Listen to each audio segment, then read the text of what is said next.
Efésios capítulo 1, irmãos, a partir do verso número 3, diz assim a palavra do nosso Deus. Bendito o Deus e Pai de nosso Senhor Jesus Cristo, que nos tem abençoado com toda sorte de bênção espiritual nas regiões celestiais em Cristo, assim como nos escolheu nele, antes da fundação do mundo, para sermos santos e irrepreensíveis perante ele, e em amor nos predestinou para ele, para a adoção de filhos por meio de Jesus Cristo, segundo o beneplácito de sua vontade, para louvor da glória de sua graça, que ele nos concedeu gratuitamente no amado, no qual temos a redenção pelo seu sangue, a remissão dos pecados, segundo a riqueza da sua graça, que Deus derramou abundantemente sobre nós em toda a sabedoria e prudência, desvendando-nos o mistério da sua vontade, segundo o seu beneplácito que propusera em Cristo, de fazer convergir nele, na dispensação da plenitude dos tempos, todas as coisas, tanto as do céu como as da terra. Nele digo, no qual fomos também feitos herança, predestinados segundo o propósito daquele que faz todas as coisas conforme o conselho da sua vontade, a fim de sermos para louvor da sua glória, nós, os que de antemão esperamos em Cristo. Em quem também vós, depois que ouvistes a palavra da verdade, o evangelho da vossa salvação, tendo nele também crido, fostes selados com o Santo Espírito da promessa, o qual é o penhor da nossa herança, até o resgate da sua propriedade, em louvor da sua glória. Amém, irmãos. Vamos orar e pedir para que o Senhor nos abençoe e a gente possa entender e ser transformados pela palavra de Deus. Ó Pai, Deus, clamamos para que o Senhor, Pai, assim como em meio ao mar agitado, Deus, um mar violento, Deus, e angustioso, o Senhor com a Tua palavra, Pai, acalma o mar e para o vento, Deus, e faz tudo se transformar em grande bonança. Que o Senhor com a Tua palavra, Senhor, possa acalmar também nossos corações, Deus, e não apenas isso, mas nos direcionar, Pai, para a Tua vontade, Deus, que possamos não apenas entender a Tua palavra, Pai, como dizemos, mas ela possa ser transformadora em nossas vidas, Deus. Nos ajuda, meu Pai, a uma mensagem tão gloriosa, meu Deus, da Tua palavra, Senhor. Teu Filho Jesus, Senhor, que Ele possa ser exaltado e nós possamos ser humilhados, Deus. Que nós possamos nos curvar diante dEle, que é o Rei da glória, Senhor. Toda a honra e toda a glória, meu Deus, seja dada a Ele. Que a vaidade, Pai, e aquilo que achamos que somos, meu Deus, possa ser arrancado de nós ao ver como Teu Filho é maravilhoso, Senhor, e glorioso. Nos abençoa, meu Deus. Abre os nossos olhos para que a gente possa enxergar as maravilhas do Teu santo evangelho. Em nome do Teu Filho amado Jesus que nós oramos. Amém. Irmãos, tem uma história maravilhosa que fala a respeito de uma época no passado não tão distante, onde a escravidão era permitida, nos Estados Unidos, numa época em que as pessoas estavam buscando se enriquecer muito. Elas estavam buscando ouro, elas estavam buscando, enfim, como os homens sempre estão buscando, né, em algo, eles estão buscando se tornarem ricos, né? A gente viu isso já acontecer aqui no Pará também, né? Quando as pessoas iam lá para a Serra Pelada, os irmãos já devem ter ouvido a história, né? Década de 80 mais ou menos, as pessoas iam para lá e na esperança de enriquecerem ali, a vida delas serem completamente transformada por algo que elas iam achar. Isso aconteceu também em outros lugares. E nessa história específica que eu estou contando para os irmãos, um homem, quando ele tinha conseguido realmente muito ouro, ele estava voltando para a sua casa e ele encontrou uma moça escrava sendo vendida, né? Ele passou por um leilão de escravos e aí ele via as pessoas querendo comprar aquela moça, uma moça jovem, bonita, e os homens dando um valor, né, no leilão e falando o que iam fazer com ela se eles conseguissem adquirir ela, né? E aquele homem ficou horrorizado com tudo aquilo que ele ouviu. E ele pegou do bolso dele, né, cheio de dinheiro, cheio de ouro. Ele disse: eu pago o dobro do que qualquer pessoa aqui está disposta a pagar. E ele então mostrou o ouro. E o homem disse então que ele era o vencedor daquele leilão. Aí na hora que ele foi pegar aquela moça cuspiu no rosto dele. Na hora que ela foi pegar ele foi pegar ela lá. Isso, irmãos, mostra que aquela moça ela não estava entendendo o que aquele homem estava fazendo por ela. Né? Estava fazendo aquilo para salvá-la. Da mesma forma é a gente, irmãos, quando a gente olha para o Evangelho e aquilo não faz com que eu e você a gente se humilhe diante de Deus, diante de tudo aquilo que Cristo faz por nós no Evangelho do seu sangue. Vejam que esse texto aqui, irmãos, ele está completamente conectado. Nós vimos isso na semana passada, é por isso que nós lemos ele todo, né? É uma frase só apenas, né? Do versículo 3 ao versículo 14. É apenas um trecho da palavra de Deus, mas que a gente pode ver que há divisões aqui. A gente vê que uma parte fala a respeito do Pai, outra parte fala a respeito do Filho, e outra parte fala a respeito do Espírito Santo. E que essas partes estão divididas claramente por uma expressão de louvor e de glória a Deus. Tanto é que alguns dizem que isso aqui é um hino, na verdade, que era cantado pela igreja, mas nós não temos evidências de que isso realmente fosse assim.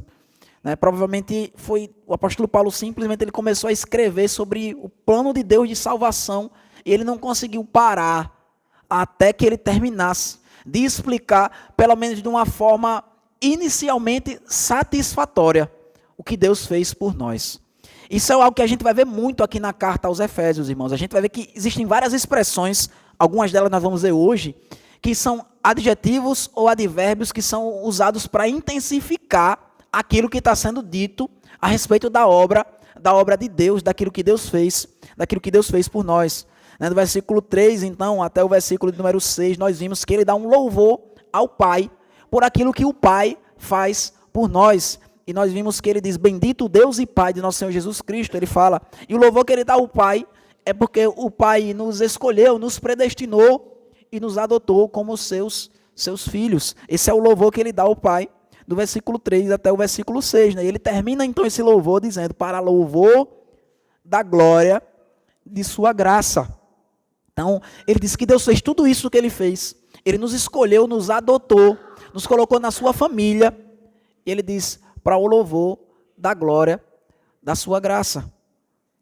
E aí agora então ele vai falar então a parte do filho, o que coube ao filho fazer, o que coube ao pai, irmãos. Se a gente for ver tudo o que o pai faz, está numa forma, se a gente for olhar para as ações dele, numa forma preparativa ou numa forma de planejamento. A gente vê que o que o pai faz está relacionado ao plano de Deus em si, é como se ele estivesse planejando. Porque veja, ele nos predestinou, ou seja, nos escolheu. O que é isso? Ele decidiu que iria nos salvar. Mas ele não nos salvou de fato. Ele decidiu que iria nos salvar. A gente vê a adoção. A adoção, irmãos, na Bíblia é uma declaração. Não é algo que acontece de fato, é uma declaração. No caso, Deus ele declarou que nós seríamos seus filhos. É como quando você entra na justiça, você já tem algo, mas você vai entrar na justiça para que a justiça diga que você tem aquele direito. Então a justiça está declarando algo. Ela não está fazendo algo de verdade, ela não está constituindo um direito seu, ela não está lhe dando algo, ela está dizendo. Então, da mesma forma, o Pai, ele nos escolhe e ele nos adota, ou seja, ele diz: vocês agora são meus filhos. Mas algo precisa ser feito, irmãos, para que isso se torne realidade. Tudo isso que o Pai fez, ele precisa que algo complemente essa sua obra para que tudo isso se torne realidade. Porque a Bíblia fala, irmãos, inclusive no próximo capítulo, vai dizer que nós somos filhos da ira. Então, se nós por natureza somos filhos da ira, então nós não somos filhos de Deus por natureza. A Bíblia, ela fala, irmãos, que nós somos pecadores e que Deus ele não pode ter comunhão com o pecado. Ele não pode ter comunhão com o pecador. Algo precisa ser feito para que Deus e pecadores eles possam ter comunhão. E o que é que precisa ser feito, irmãos? É justamente a obra do Filho. Veja que a obra do Pai e a obra do Filho, elas não são duas obras diferentes. Como eu disse, é um texto só, irmãos. E a gente está dividindo aqui para que a gente possa meditar com mais profundidade a respeito do que cada um faz. Mas é algo que está completamente conectado. Você vê, ele diz no versículo 6, para louvor da glória da sua graça, ele diz, e essa graça foi concedida aonde? Ele disse que ele nos concedeu gratuitamente no amado. Então veja, o que o Pai faz, ele faz no Filho. Essa é uma expressão que é muito usada na Bíblia, principalmente pelo apóstolo Paulo, irmãos. Ele usa muito a expressão em Cristo. É uma expressão que ela é usada, inclusive ele já falou a respeito disso, irmãos, no versículo de número 3, né, que Deus nos abençoou com toda a sorte de bênção espiritual nas regiões celestiais em Cristo. É uma expressão que é usada na Bíblia para mostrar, para dizer para mim e para você, que tudo o que Deus faz por nós, que todas as bênçãos que nós podemos receber da parte do Pai, a gente só pode receber, a gente só pode usufruir essas bênçãos no Filho dele. Só apenas em Jesus Cristo é que nós podemos usufruir de todas as bênçãos que Deus, ele nos dá. Então a gente vê aqui, irmãos, que o Pai, ele decidiu quem ele iria salvar. Ele decidiu que ele iria salvar aqueles que pertencem a ele, o seu povo, aqueles a quem ele escolheu. Mas ele faz isso no seu Filho. Jesus, ele precisa morrer para pagar pelos nossos pecados. Ele diz que no amado, irmãos, no amado nos foi concedida a graça da parte de Deus. E isso é muito maravilhoso. Veja que eu disse, ele usa várias palavras para enfatizar aquilo que Deus está fazendo por nós. Porque veja, ele disse que Deus faz tudo isso para o louvor da glória da sua graça. E em seguida ele já disse que ele nos concedeu gratuitamente. Veja, ele fala dele que a graça de Deus é gratuita. Isso é uma redundância, irmãos. Mas ele faz questão de dizer dessa forma para enfatizar, irmãos, o quanto que a graça de Deus ela é maravilhosa. O quanto que o que Deus fez é extraordinário, é fora do comum. A gente não pode esperar isso nem nada parecido dele. Pelo contrário, ninguém pode, irmão, se achar merecedor de algo diante de Deus. Tudo que Deus faz por nós é por plena e completa graça da sua parte. Ele é extremamente gracioso. E a graça de Deus significa justamente um favor imerecido. Algo que nós não podemos alcançar da parte de Deus. Irmãos, e é extraordinário isso no Evangelho, porque o Evangelho é a única religião que fala dessa forma. Porque, vejam, a palavra religião mesmo, por si só, ela significa religar, irmãos. Significa que o homem e Deus, eles serão religados, ou seja, ela presume que há uma separação entre Deus e os homens, mas que algo precisa ser feito para que esse relacionamento possa ser restabelecido. E todas as outras religiões, irmãos, elas vão falar de algo que o homem tem que fazer para poder que esse relacionamento seja restabelecido com Deus. Mas o Evangelho, irmãos, que significa boa notícia, a boa notícia é que Deus fez tudo o que precisava ser feito para que o nosso relacionamento com Ele fosse restabelecido. Veja, foi Deus quem nos escolheu. O Senhor Jesus diz exatamente isso. Ele diz, não foram vós que escolhestes a mim, mas eu que escolhi a vós outros. E não apenas nos escolheu, irmãos, mas Ele que se entregou por nós. Veja, Ele diz que no amado nós temos a redenção. Pelo seu sangue, a remissão dos pecados. Veja, em Cristo, irmãos, nós temos o perdão dos nossos pecados, nós temos a remissão dos nossos pecados, nós temos a redenção. Veja que ele está dizendo, irmãos, que não apenas Deus nos escolheu, mas o Filho, no seu próprio sangue, ele executa aquele plano soberano de Deus de nos salvar, de nos comprar para si, porque é exatamente isso que significa, irmãos, tanto a expressão redenção quanto a expressão remissão. Ela significa um perdão de uma dívida grandiosa, o resgate de uma dívida. É uma dívida que precisa ser paga para que algo possa acontecer. No caso, para que eu e você, a gente possa ter verdadeira comunhão com Deus, irmãos. A nossa dívida em relação a Ele precisa ser paga. Algo precisa acontecer para que essa dívida possa ser paga. Sendo que nós sabemos, irmãos, a palavra de Deus nos fala, nós já lemos aqui na igreja algumas vezes, lá em 1 Pedro, vai dizer no capítulo 1 que não foi com prata nem com ouro que nós fomos resgatados, e essa palavra resgatada é justamente redenção, nós somos resgatados do nosso fútil procedimento. Ou seja, não tem dinheiro no mundo, irmãos, que possa comprar, que possa adquirir para nós a libertação dos nossos pecados. É o resgate que nós só obtemos em Cristo Jesus. Só Cristo, ele pode nos conceder o perdão dos nossos pecados. Isso é glorioso, irmãos, isso é grandioso. Essa palavra resgate e remissão, irmãos, ela é usada muito no Antigo Testamento para falar a respeito do escravo, que ele, por conta de alguma dívida, como nós vimos até agora, né, em Mateus que nós lemos, o escravo, ele tinha uma dívida com o seu senhor e ele precisava pagar aquela dívida, senão ele ia ser morto, ele ia ser lançado na prisão até que a dívida fosse paga, e ele nunca ia conseguir pagar aquela dívida, irmãos. Ele ia precisar de algo acontecesse para que ele pudesse ser resgatado. Quando é que o escravo ele ia conseguir pagar aquela dívida, irmãos, tão grande que era a dívida que ele tinha para com o seu senhor? Por si mesmo? Nunca. Mas Deus estabeleceu na sua palavra, irmãos, o dia do ano do jubileu, o ano no qual todas as dívidas são perdoadas. E era um ano, irmãos, que era esperado pelo povo de Deus com muita expectativa. Imagina só, aqueles escravos. Você contraiu uma dívida, você não conseguiu pagar, ninguém na sua família conseguiu lhe resgatar daquela dívida que você tinha contraído.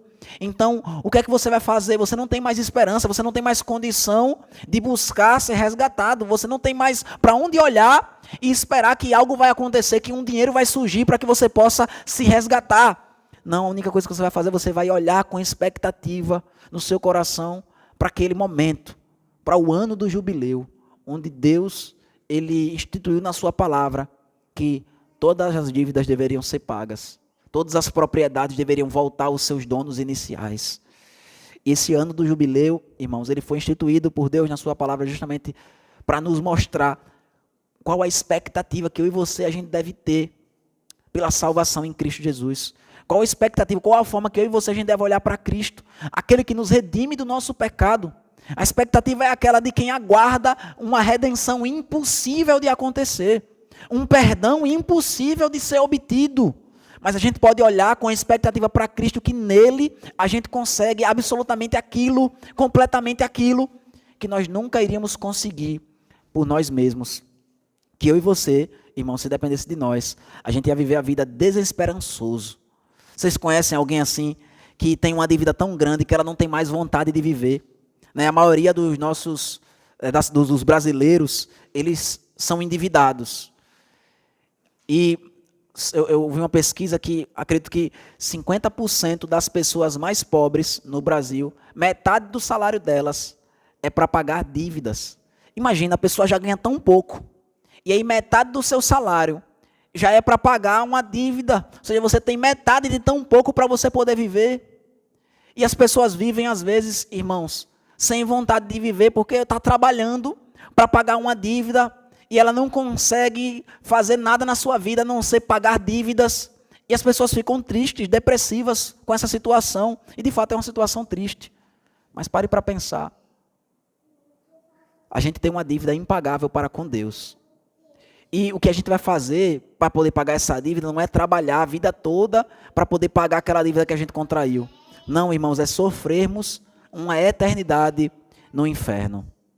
Se ser escravo por uma dívida, irmãos, é algo triste, é algo terrível. Imagina eu e você, a gente passar a eternidade toda no inferno para poder pagar pelos nossos pecados. E sabendo que você não vai trabalhar e vendo aquela sua dívida diminuir. Você vai trabalhar, ou seja, você vai sofrer no inferno. E a única coisa que você vai poder esperar é mais sofrimento e mais sofrimento. Mas veja, irmãos, o Evangelho, a boa notícia é que Deus nos resgatou exatamente disso. Que Jesus, nele, nós temos a redenção, a remissão dos nossos pecados. Só que aí veja, irmãos, onde que nós obtemos a redenção e a remissão dos nossos pecados? Lembra, eu falei na semana passada que Deus escolher e predestinar era a mesma coisa, né? Tem gente que faz diferença, mas veja que da mesma forma que lá em cima ele falou escolher e predestinar como sinônimos, aqui ele fala redimir e ele fala de redenção como sinônimos também. Porque ele está enfatizando, irmãos, a grandeza, ele não se confortável, ele não está satisfeito, o apóstolo Paulo, em dizer apenas uma vez, em dizer com poucas palavras aquilo que Jesus fez por nós. Ele poderia falar, como eu digo muitas vezes, né, irmãos, o resumo do evangelho é: Jesus Cristo morreu para pagar pelos nossos pecados. Mas o apóstolo Paulo não está satisfeito em dizer apenas o resumo, ele quer dizer com um pouquinho, pelo menos um pouco mais de profundidade, o que foi feito. Diz: foi um perdão de uma dívida, e ele fala entre as duas expressões, ele diz: no qual temos a redenção e a remissão dos pecados. Entre essas duas expressões ele diz: pelo seu sangue, pelo seu sangue. Jesus Cristo precisou, irmãos, derramar o seu sangue para poder nos perdoar. A gente vê que o Senhor da parábola, ele simplesmente disse: eu vou perdoar. Ele simplesmente assumiu ou aceitou ter um prejuízo financeiro, que talvez não fosse fazer falta para ele. E ele perdoou o seu servo. Mas o que Cristo fez por nós, irmãos, é algo grandioso. Não foi algo que não custou nada a ele. A gente fala muitas vezes: a salvação é pela graça, a salvação é pela graça, a salvação é pela graça. Na verdade, irmãos, nós recebemos a salvação pela graça, mas a salvação foi pela obra de Cristo. Jesus Cristo, ele precisou não apenas pagar, não apenas fazer algo, mas algo que lhe custou muito, irmãos. Algo que lhe custou muito. Ele precisou derramar o seu sangue. E obviamente, irmãos, derramar o sangue é uma expressão, é uma forma de nós dizermos, né? É um eufemismo, se assim eu puder falar, para poder dizer algo muito mais profundo. Ele teve que morrer. Não foi apenas derramar o sangue, irmãos. Não é como num pacto que a gente vê em filme, em situações, né, de tribos antigas, que a pessoa corta a mão e derrama um pouquinho ali de sangue e ela consegue adquirir algo com aquele pouquinho de sangue, com um cortezinho apenas na sua mão. Mas Jesus Cristo, irmãos, ele derramou até a última gota do seu sangue. Jesus Cristo, irmãos, ele sofreu e sofreu profundamente. Não apenas no seu corpo, mas na sua alma. Irmãos, o sofrimento físico de Jesus foi profundo, né? Os cravos nas suas mãos, a coroa de espinho na sua cabeça, a lança que colocaram no seu lado, ele está ali naquele instrumento de tortura que era a crucificação. Foi terrível tudo isso. Mas eu acredito, irmãos, que Jesus ele nem estava praticamente nem sentindo nenhuma dessas dores, porque a dor na sua alma era muito maior, era tão grande, que essas dores físicas, irmãos, era quase como se ele estivesse anestesiado para elas. É óbvio que doeu fisicamente, mas é aquela questão, irmãos. Se eu tenho uma dor grande, se amputaram o meu pé e eu estava com uma dor de cabeça, eu não vou conseguir nem lembrar mais que eu estava com dor de cabeça, porque agora amputaram o meu pé. Jesus Cristo estava sofrendo tanto na sua alma, irmãos, por conta da ira de Deus que estava sendo descarregada sobre ele, por conta do nosso pecado, que o sofrimento físico ali era fichinha, irmãos, era muito pouco em comparação ao sofrimento da sua alma. Pelo seu sangue, ele fez isso. Ele conseguiu o perdão da nossa dívida, o perdão do nosso pecado. Mas aí ele faz questão de dizer mais uma vez, irmãos, segundo a riqueza da sua graça. Em primeiro lugar, que ele nem precisava dizer isso, né, irmãos? Porque ele já falou lá em cima, né? Que Deus nos concedeu essa salvação gratuitamente no amado, para o louvor da sua graça, da glória da sua graça. Mas aí veja que não só ele faz questão de falar de novo da graça, como ele faz questão de dizer a riqueza da graça. Ele não diz segundo a sua graça, que eu já falei anteriormente, não, é segundo a riqueza da sua graça. Ele fala, veja como Deus, ele não precisa ser infinitamente gracioso para poder ele fazer isso por você. Porque quem é que ele está entregando por você? Ele falou lá no começo, o amado é que ele está entregando, irmãos. Não é um escravo que está sendo usado por Deus. Olha, tome, eu vou dar um escravo para poder resgatar uma pessoa. Não. Ele dá o seu filho amado, no qual ele tem todo o seu prazer. É esse que é entregue para que eu e você, a gente possa ser perdoado pelos nossos pecados. E por que Deus faz isso, irmãos? O versículo 9 vai nos dar uma pista. O versículo 9 diz, desvendando-nos o mistério da sua vontade, segundo o seu beneplácito que propusera em Cristo. Veja, ele diz, irmãos, que tudo isso que Deus fez, que a salvação que ele nos dá no seu Filho, entregar o seu Filho por nós, faz parte do plano de Deus. Ele diz que ele propôs em Cristo, no plano que ele tinha em Cristo. Qual é esse plano, irmãos? Ele diz que Deus, ao fazer isso, nos está desvendando um mistério. Que mistério é esse, irmãos? A palavra mistério, quando ela é usada no Novo Testamento, ela não tem o significado que geralmente a gente atribui a ela hoje, né? A gente fala que uma coisa misteriosa é uma coisa que a gente não consegue entender direito. No entanto, o que a Bíblia fala sobre mistério, irmãos, é o oposto disso, na verdade. Se a gente olhar, por exemplo, irmãos, um texto que explica mistério para a gente é Romanos 16. Peço para que os irmãos abram comigo.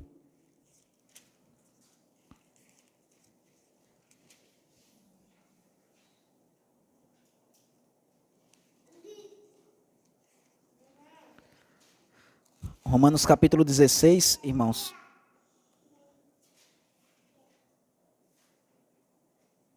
A partir do versículo 25. Romanos 16, 25. Ele diz: ora, aquele que é poderoso para vos confirmar segundo o meu evangelho e a pregação de Jesus Cristo, conforme a revelação do mistério. E aí veja o que é mistério, ele vai dizer agora para a gente o que é mistério, irmãos. Do mistério guardado em silêncio nos tempos eternos e que agora se tornou manifesto e foi dado a conhecer por meio das escrituras proféticas, segundo o mandamento do Deus eterno, para a obediência por fé entre todas as nações. Veja, mistério, irmãos, é algo que estava oculto, mas que agora foi revelado. Veja, é isso que significa mistério no Antigo Testamento e no Novo, irmãos. Na Bíblia, o significado de mistério é isso, é algo que estava oculto.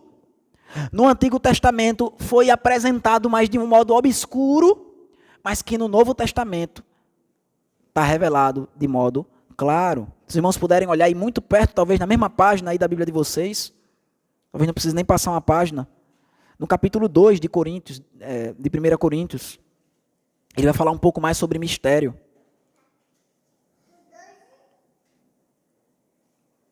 A partir do versículo 6, irmãos. 1 Coríntios 2, a partir do versículo 6, ele diz: entretanto, expomos sabedoria entre os experimentados, não porém a sabedoria deste século, nem a dos poderosos desta época, que se reduzem a nada, mas falamos a sabedoria de Deus em mistério. E ele explica de novo: outrora oculto, a qual Deus pré-ordenou desde a eternidade para a nossa glória. Veja, ele diz que o mistério era algo que estava oculto antes, mas eu estou revelando para vocês. E se vocês forem olhar, irmãos, como isso é glorioso e profundo, ele vai falar no versículo 9, vamos pular aqui o versículo 8 rapidamente, e para o versículo 9 ele diz: mas como está escrito, ele diz, nem olhos viram, nem ouvidos ouviram, nem jamais penetrou em coração humano o que Deus tem preparado para aqueles que o amam. Do que ele está falando aqui, irmãos? Ele está falando do céu? Não, ele está falando do mistério. Ele está falando que nem olhos viram, nem ouvidos ouviram, nem jamais penetrou no coração humano o mistério que estava oculto, e por isso que nenhum olho viu, por isso que nenhum ouvido ouviu, e por isso que nunca penetrou no coração do homem. O mistério estava oculto. Mas ele diz agora no versículo 10, veja, nem olhos viram, ouvidos ouviram, nem jamais penetrou no coração humano. Ele diz no versículo 10, mas Deus nulo revelou pelo Espírito, porque o Espírito a todas as coisas prescruta, até mesmo as profundezas de Deus. Veja, irmãos, o que é isso? Nem olhos viram, nem ouvidos ouviram, nem jamais penetrou o coração humano. Que as pessoas gostam dessa passagem aqui para ter esperança, expectativa no céu. E obviamente isso, de uma forma indireta, pode até nos dirigir, nos remeter ao céu. Mas o apóstolo Paulo está nos explicando que essa passagem significa, na verdade, que ninguém tinha como imaginar que Deus ia fazer isso. Ia entregar o filho dele. O mistério que estava oculto veja, não estava completamente claro no Antigo Testamento como seria a salvação. Deus já tinha dito que ia salvar. Deus estava dizendo no Antigo Testamento o tempo todo que ele ia salvar.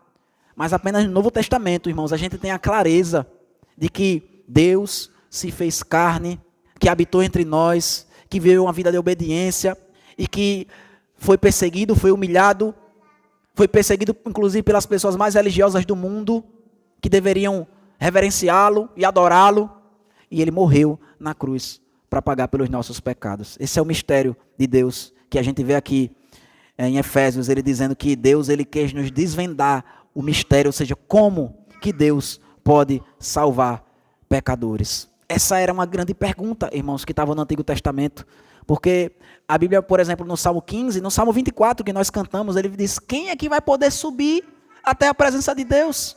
Quem é que vai entrar no monte do Senhor? Quem é que vai poder estar diante de Deus? Se todos são pecadores, como é que Deus vai poder fazer para poder salvar, fazer com que os homens possam entrar na sua presença? E a resposta é o seu Filho Jesus, morrendo na cruz para pagar pelos nossos pecados. É assim que o homem pode entrar na presença de Deus. Deus então nos desvenda o mistério. Mas veja que ele diz, irmãos, que Deus derramou abundantemente sobre nós essa graça com sabedoria e prudência. Ou seja, Deus ele orquestrou tudo, ele planejou tudo, ele dirigiu tudo com a sua sabedoria e com a sua prudência, ou seja, fazendo cada coisa no seu determinado momento que deveria acontecer de modo prudente.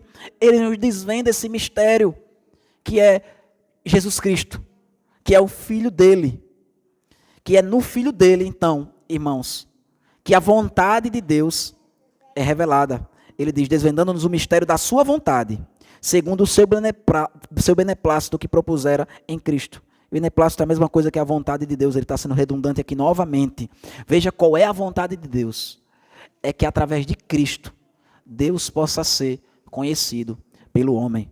Veja, ele diz no versículo 10, que o mistério que Deus desvenda para nós é de fazer convergir nele, ou seja, em Cristo, na plenitude dos tempos, todas as coisas, tanto as do céu como as da terra.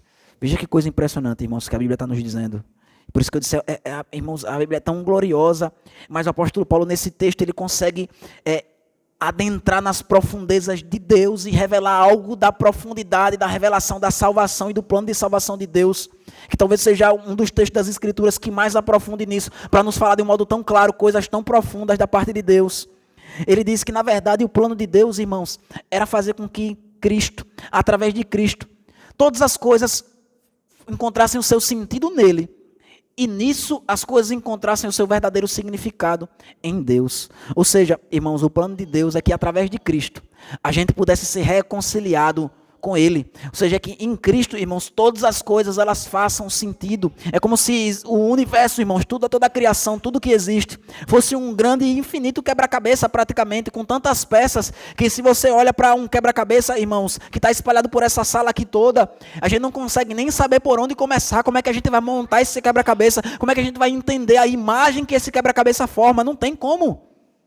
Mas Deus ele nos dá a grande e principal pedra angular, a principal peça desse quebra-cabeça, onde todas as outras peças vão ser encaixadas. Então a gente tem a grande peça central, que vai fazer com que essa imagem da revelação de Deus ganhe sentido diante dos nossos olhos, que é Cristo Jesus. Ou seja, através de Cristo, do que Ele fez por nós, Deus revela tudo o que Ele quer que nós saibamos a respeito de toda a criação, de todo o universo, irmãos. Ou seja, Jesus Cristo, irmãos, é o que dá sentido a todas as coisas. De modo de que, quando Jesus ele vem aqui na terra, irmãos, ele diz, eu sou o pão da vida. Isso quer dizer que Deus ele criou o alimento, irmãos. Deus ele criou eu e você com a necessidade de nos alimentarmos, só para que eu e você a gente pudesse saber a necessidade que a gente tem de Cristo. Deus ele poderia ter nos feito, irmãos, sem vontade nenhuma, sem necessidade alguma de nos alimentarmos. Mas Ele fez isso, Ele colocou isso no nosso coração, no nosso corpo, para que eu e você a gente pudesse saber a necessidade que nós temos de Cristo. E absolutamente tudo, irmãos, que Deus criou, Ele criou com esse propósito, para que a gente fosse levado até Cristo. E em Cristo a gente pudesse encontrar as revelações mais profundas de quem Deus é. Porque quando a gente olha para Cristo, irmãos, a gente enxerga tudo que Deus quer que a gente saiba a respeito dEle. Quando a gente enxerga Cristo, irmãos, e é por isso que nós não devemos fazer imagem de Deus. E é por isso que esses filmes, esses seriados, essas coisas, elas nos atrapalham mais do que nos ajudam a entender de fato quem Deus é. Porque quando a gente olha para Cristo, irmãos, a gente é deparado com a imagem de um homem e Deus ao mesmo tempo. De duas naturezas que se uniram numa só pessoa. Ou seja, irmãos, Deus em Cristo, Ele é a revelação perfeita do quanto que nós podemos estar unidos a Deus. Veja, Jesus ele está unido à nossa natureza humana, irmãos. Jesus ele é um ser humano como eu e como você, de modo tão profundo, que está ali, numa pessoa, você pode olhar Deus e você pode olhar homem ao mesmo tempo. Nenhuma imagem vai conseguir retratar essa glória, irmãos. Veja, Filipe, ele chegou para Jesus e disse, mostra-nos o Pai, isso nos basta. E Jesus, aquele homem que estava ali do lado dele, pôde dizer, quem vê a mim, vê o Pai. A gente não vai conseguir ver isso através de nenhuma imagem, irmãos. A gente só vai conseguir ver isso pela fé, através da palavra de Deus. A gente vai conseguir enxergar Jesus, Deus e o homem, que nós estamos tão unidos a Deus, irmãos, em Cristo, quanto a natureza humana e a natureza divina estão unidas em Jesus. Ou seja, não tem como nós estarmos mais unidos a Deus, porque em Jesus Cristo a nossa natureza está completamente unida a Deus, de modo que a gente não consegue separar, que a Bíblia não vai falar, olha, aqui Jesus está sendo homem, aqui Jesus está sendo Deus. Todos os momentos da vida de Jesus, irmãos, desde que Deus, a segunda pessoa da Trindade, o Filho, o amado, ele tomou para si a nossa natureza, ele é Deus homem eternamente, e até hoje ele está lá no céu, irmãos, como Deus e como homem. E sempre que alguém puder duvidar, irmãos, de que eu e você nós podemos ser salvos, Jesus ele está lá como um espetáculo, como uma imagem, como uma visão de que realmente o homem e Deus podem andar juntos. Vejam, irmãos, a palavra de Deus vai nos falar em Apocalipse, né, acredito que no capítulo 12, se eu não me engano, vai falar a respeito da história do dragão e da mulher, né, que tem tantas interpretações que as pessoas vão querer dar, mas que a interpretação é tão simples.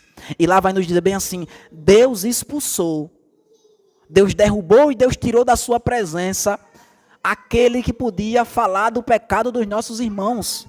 A gente fosse lembrar da história de Jó, irmãos. Jó, a gente vê que Satanás ele estava ali, indo na presença de Deus, falar com Deus. Quando surgiu o assunto de Jó, Satanás ele estava ali na presença de Deus, irmãos. E o que foi que Satanás começou a fazer? Ele começou a querer discutir, olha, com Deus sobre a salvação de Jó, sobre Jó ser um homem de Deus ou não. E o que Apocalipse está nos dizendo, irmãos, é que Satanás ele não pode, ele não tem nem coragem de ir na presença de Deus mais. Porque se ele for na presença de Deus, quem é que ele vai encontrar à direita do Pai assentado, irmãos? Jesus, Deus homem. Ele não vai ter como argumentar, irmãos.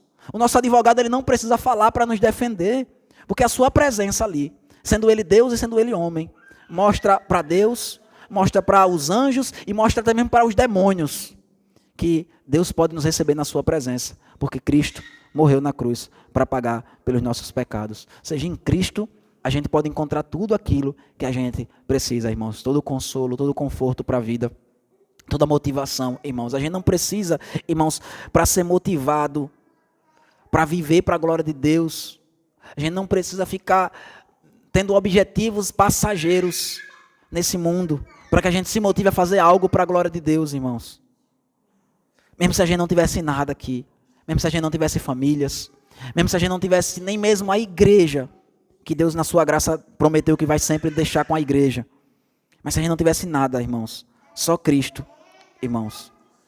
O fato da gente saber que Cristo fez o que fez na cruz do Calvário, mesmo se Deus tirasse todos os outros benefícios que nós temos, a gente teria motivo suficiente, a gente teria motivação suficiente para vivermos toda a nossa vida para a glória de Deus. Mas veja a misericórdia de Deus, veja como Ele realmente é rico em graça, veja como Ele nos concede cada vez mais do seu favor, porque Ele não fez isso. Ele não nos deixou sem igreja, Ele não deixou sem pessoas à nossa volta, Ele não nos deixou sem a sua palavra.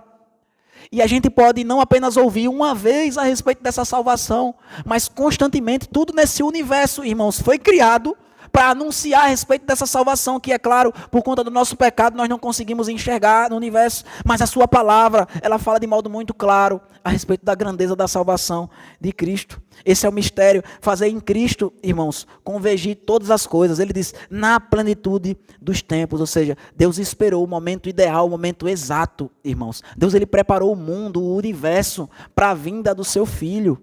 A gente pode falar isso até de modo geográfico e tudo mais, se a gente parar para pensar, irmãos, esquece, né, as Américas, esquece a Oceania, né? Se a gente pegar os continentes que eram conhecidos naquela época, Israel ele fica praticamente na metade.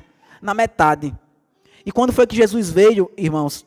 Ele veio depois que o Império Grego, eles tinham unificado a linguagem, todo mundo falava grego ali, naquela região, e depois que os romanos, eles tinham feito estradas. Ou seja, Deus ele foi preparando o mundo para que quando o seu Filho viesse, o Evangelho estivesse pronto para ser anunciado a todos os povos. Eles podiam usar as estradas romanas, eles podiam usar a língua grega para anunciar o evangelho, irmãos, espalhar o evangelho para o mundo. Veja, Deus ele esperou a plenitude dos tempos, ou seja, ele preparou o mundo, esperou o momento perfeito, o momento exato, para que o evangelho pudesse ser espalhado para todas as nações. Para que, irmãos, a gente pudesse ser alcançado por essa mensagem gloriosa. E qual é a mensagem gloriosa da parte de Deus? É se agarre ao meu filho. E a gente no Filho de Deus, irmãos, no Filho de Deus a gente pode encontrar salvação. Todas as coisas encontram o seu sentido nele. Nada, irmãos, nada, Deus criou tudo. A Bíblia fala, tudo foi feito por ele, por meio dele e para ele. Ou seja, não existe nada nesse universo, irmãos, que possa ser encontrado fora do contexto em que Deus deva ser glorificado. Se você vê algo nesse universo, se você vê alguma coisa nesse mundo, longe ou apontando para outro lugar que não seja Cristo, irmãos, essa coisa está completamente fora do lugar. Isso é que é o pecado meu e seu, irmãos. Porque muitas vezes a minha vida e a sua, elas estão apontando para outros lugares. As nossas preocupações são outras que não tem nada a ver com Cristo. Mas veja, Deus ele planejou tudo, irmãos. Deus ele conduziu todo o universo para que Jesus recebesse toda a glória, para que todas as coisas encontrassem o seu sentido nele. Como é que a minha vida e a sua, nós cristãos, irmãos, nós que dizemos que pertencemos a ele, vai apontar para outro lugar que não seja a glória de Deus? E nós temos tantos interesses aqui nesse mundo, irmãos, tantas preocupações que nos afastam de Deus, e a gente deveria arrancar todas elas dos nossos corações, porque ao fazer isso, irmãos, ao ter nossas preocupações fora de Cristo, de um modo que apontem para distante dele, e não preocupações que nos conduzam a ele, nós estamos pecando, nós estamos agindo contra esse plano tão maravilhoso, irmãos de Deus. Veja, o plano de Deus foi tão grandioso, irmãos, tão glorioso, desde toda a eternidade, Deus conduzindo todas as coisas para que Cristo seja glorificado, e em Cristo nós conheçamos ao Pai, conheçamos ao Espírito Santo também. Mas quando nossas vidas apontam para outros lugares, irmãos, significa que a nossa vida está contrariando, está confrontando o plano de Deus para a nossa vida. Ele continua então dizendo, irmãos, no versículo 11, nele digo, no qual fomos também feito herança, predestinados segundo o propósito daquele que faz todas as coisas, conforme o conselho da sua vontade. Vejam, irmãos, que coisa interessante, porque aqui ele mostra a união clara que há entre aquilo que o Pai faz e aquilo que o Filho faz. A gente já viu que ele disse que ele nos concede tudo no Filho, mas agora veja, ele diz que em Jesus nós somos feito herança e predestinados segundo o propósito daquele que faz todas as coisas conforme o conselho da sua vontade. Muitas pessoas, quando escutam a respeito da doutrina da predestinação, irmãos, elas dizem assim, se Deus predestinou, então por que foi que Jesus Cristo morreu na cruz? Já estava tudo predestinado? Veja, porque Deus predestinou justamente que Jesus ele iria nos salvar. Deus ele predestinou, irmãos, que Jesus ele ia nos fazer sua herança. A predestinação e aquilo que Jesus fez não são duas coisas opostas, são duas coisas que se unem, são duas coisas que se completam. Ele diz, o Pai fez algo e ele confiou ao Filho fazer algo também. E a obra do Pai e a obra do Filho, elas se completam. E é por isso que é maravilhoso, uma das coisas maravilhosas da gente meditar sobre a doutrina da predestinação, que não, como nós vimos na semana passada, que deve nos levar a glorificar e a bendizer a Deus, mesmo quando nós não conseguimos entender completamente. Mas uma coisa é certa, é porque a forma de salvação que as pessoas enxergam hoje, irmãos, nesse mundo, faz com que quase como se a gente fosse para ver Deus como nosso inimigo. Por quê?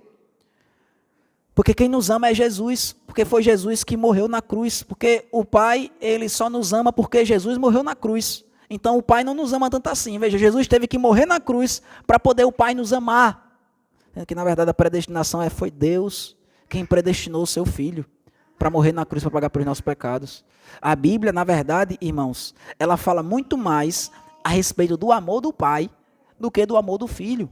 Os irmãos forem parar para pensar, quando a gente vê a parábola do filho pródigo, está falando a respeito do amor de um pai. Quando a gente vê no Antigo Testamento, irmãos, Deus ele sempre amando o seu povo, tratando como filho. Se a gente for ver na própria bênção apostólica, né, a forma que os apóstolos eles encerram suas cartas, eles falam bem assim, que a graça de Cristo e o amor de Deus o Pai. Ou seja, o que é enfatizado quando a gente fala do Pai é o amor. Quando a gente fala do Filho, o que é enfatizado na Bíblia é a sua graça, ou seja, a sua voluntariedade de se entregar por nós. Mas o amor de Deus ele é muito e profundamente relatado nas Escrituras, justamente porque foi Deus quem fez esse plano maravilhoso. Deus foi quem fez esse plano maravilhoso de salvação para nós. É óbvio que o Filho nos ama, é óbvio que o Pai é gracioso também, e a Trindade, as três pessoas da Trindade, eles são o único e verdadeiro Deus e nos amam profundamente e igualmente, e são graciosos e misericordiosos, e tudo em Deus é perfeito e é igual. Mas a forma que é revelado na Escritura para nós é enfatizado mais o amor do Pai. Uma vez uma pessoa me perguntou, por que é que o Pai, ele não veio e ele não morreu? Ele mandou o Filho dele para morrer. Por que o Pai fez isso? Se ele nos ama tanto assim, porque ele não deu a sua própria vida para nós, ele deu o seu Filho. E obviamente, a pessoa para fazer essa pergunta porque não entende a cultura na qual a Bíblia foi escrita e manifestada, né? O Filho primogênito, ele representa perfeitamente o Pai. Então, se o Pai quer fazer algo de modo que represente ele perfeitamente, é como se fosse ele enviando o seu Filho. Mas além disso, irmãos, imagina a grandeza do amor de Deus por nós e pelo seu Filho, porque o plano dele qual foi, irmãos? Por que foi que ele entregou o seu Filho, a Bíblia está dizendo? Porque ele queria que no Filho tivesse a atenção maior e que através do Filho a gente pudesse conhecê-lo e conhecer o Espírito. Então, o Filho foi quem realizou a obra, irmãos, quem executou os planos do Pai, para que através do Filho o Pai fosse glorificado como aquele que entregou o seu Filho, e o Filho fosse glorificado como aquele que ele mesmo efetuou a salvação pelo seu povo. Então, veja, irmãos, que grande amor que Deus, o Pai, ele tem por nós. Que grande amor que Deus, o Filho, ele tem por nós. Em se entregar, em entregar o seu Filho, em ele morrer na cruz, em nós sermos predestinados nele. E tudo isso acontece, irmãos. O propósito de tudo isso é a fim, versículo 12, de sermos para louvor da sua glória. Nós, os que de antemão esperamos no amado. Esperamos em Cristo. De novo, ele fala que o final, ou seja, o objetivo de todas as coisas que Deus faz é a glória dele. Só que ele fala de um modo um pouco mais profundo, irmãos, aqui no versículo 12, do que ele falou lá no versículo 6. Se a gente for parar para pensar, no versículo 6, ele diz que Deus faz todas as coisas, que o que Deus faz é para o louvor da glória de sua graça. Ou seja, o que Deus faz, as coisas que Deus faz é para o louvor da glória de sua graça. Mas agora no versículo 12, irmãos, ele diz, a fim de sermos. Ou seja, Deus ele nos inclui nesse louvor e nessa glória. Ou seja, Deus ele faz com que eu e você, pecadores, miseráveis, indignos, nós sejamos para o louvor da sua glória. Nós, ele ainda diz, os que de antemão esperamos em Cristo. Que a nossa fé, irmãos, nossa expectativa em Cristo, a nossa esperança nele, ela faz com que nós sejamos para a própria glória de Deus. Ou seja, irmãos, não vai ter outra forma que esse mundo vai ver a glória de Deus mais do que no fato de, sendo perdoados por Deus, nós demonstramos o quanto que esse perdão é profundo, através da nossa expectativa, da nossa esperança de que Cristo venha nos resgatar. Veja, irmãos, tantas pessoas, elas têm a vida salvas, elas passam por um livramento, né? Alguém vai lá e salva a vida de uma pessoa, e o que aquela pessoa vai fazer? Ela vai usar agora a vida que ela tem para conquistar aquilo que ela sempre quis. Eu tenho uma nova chance de conquistar tudo aquilo que eu não consegui conquistar. Mas não, irmãos, os cristãos, quando eles são salvos, eles agora vão querer usar a sua vida para esperar aquilo que é maior do que qualquer coisa que eles possam conquistar nesse mundo. Eles vão esperar em Cristo Jesus. Veja, irmãos, aquela moça, quando ela desceu e cuspiu no rosto do homem que tinha comprado ela, ele foi e levou ela no cartório para poder da carta de alforria dela. E ela foi e cuspiu no rosto dele de novo. E aí o homem foi e disse para ela, você não está entendendo não. Eu estou lhe salvando, eu lhe comprei para lhe salvar. E ela disse, não faz sentido isso. Você pagou tão caro, mais caro, o dobro do que qualquer um estava disposto a pagar para poder me tornar livre. E ele disse, foi exatamente isso. Ela disse, então eu vou lhe servir para o resto da minha vida. Porque eu não vou encontrar um propósito, nem ninguém melhor do que alguém que foi capaz de pagar tão caro pela minha salvação. Que nós possamos então, irmãos, diante da salvação que Cristo fez por nós na cruz, o preço que Ele pagou, nós possamos viver para glorificá-lo dia após dia. Amém?